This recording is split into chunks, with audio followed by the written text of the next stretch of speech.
Alright, we're here at SLE Equipment today. We're going to do a basic overview of what you need to do and what you need to know before you mow.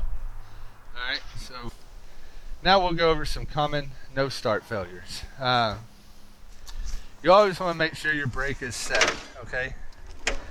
If it stops right there, it's not good. If it's down here, it's not good. Make sure it's all the way back on any mower. This is a Husqvarna here, MZ54.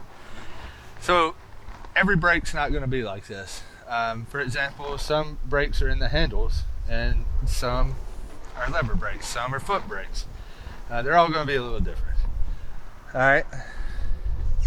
Another thing, check our battery terminals. All right.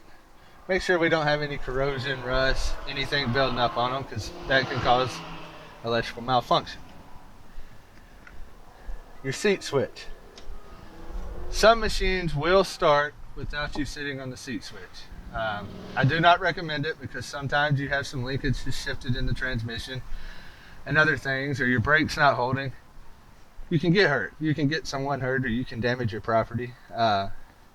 So you don't always have to be on the seat for the machine to start, but your seat must be plugged in. All right, it has to be plugged in. All your safeties go through your seat switch, your handle switch, all that go through your PTO. Okay, so if it's unplugged, it will not work. Always, always, always sit on your machine when you go to start it. Okay, I've seen brand new machines out of the crate from many different manufacturers. You start it up and it starts spinning in circles. If you're not on that machine and it knocks you down, it can hurt you. Machine will run away, damage property, hurt somebody else. And nevertheless, lawnmowers aren't cheap. You just cost yourself a bunch of money. Alright, so our seat switch is plugged in. Make sure your handles are all the way out, okay? If you don't, they won't push the seat switch in, or the handle switch in right here. Alright, that has to make contact, otherwise the machine's going to tell itself it can't start. Alright, make sure our PTO switch is down. Alright, some people run out of gas, middle of mowing, their PTO switch is up, they get on their machine, it won't start back. Now it's blowing their mind. Okay, how did running out of gas tear my machine up to where it won't start? You take it into a service provider. Some of them are going to charge you to fix that, believe it or not. They're going to charge you for knowledge. They're going to come back over here. They're going to change the fuse you popped from trying to start it with the PTO switch up. They're going to put it down, put the key in it, start it, and send it home. Okay.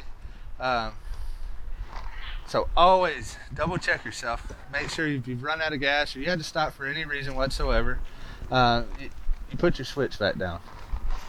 Okay. Say everything's good. You put your key in it.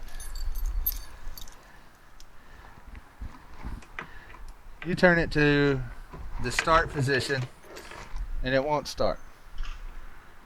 Now we have another issue. What I always do, make sure I've got battery power. Make sure my key switch is working. Without the mower running, pop your clutch. Alright? You should hear a small click underneath the engine. You can't hear it for the button, but you'll be able to tell. Okay? If that's working, check your voltage on your battery. Okay? There's battery testers at Walmart, O'Reilly, even an ohm meter will work. Test your voltage on your battery. If your battery's good, all your switches are pressed in and everything's working like you know it's supposed to, come to your engine ground. These things do vibrate. They work in harsh environments. Sometimes your ground will come loose. If your ground is good, you may have a ton of different issues. All right, and I don't recommend, if your engine's under, or if your mower is under warranty, I don't recommend trying to figure it out yourself if you don't know what you're doing. There's plenty of self-help videos like this one here that will tell you how to do step by step. But the problem is, you tear into it, you get something unhooked. What could have been an under warranty free fix turns into a 2-hour mess of trying to figure out what went wrong. Next thing we want to do is If you have a test light, you can test your solenoid. I don't recommend crossing it over if you don't know what you're doing. And I don't recommend running out and buying a new battery without testing it. There's a bunch of different issues that could go wrong. I'm just here to tell you some basics on what it could be. So with that being said, if you know what you're doing and it's a solenoid, you can fix it. You know, $10, $15 fix, no big deal. If you don't know what you're doing, get it to your nearest service provider. Okay. And that's about all I have on that. Now,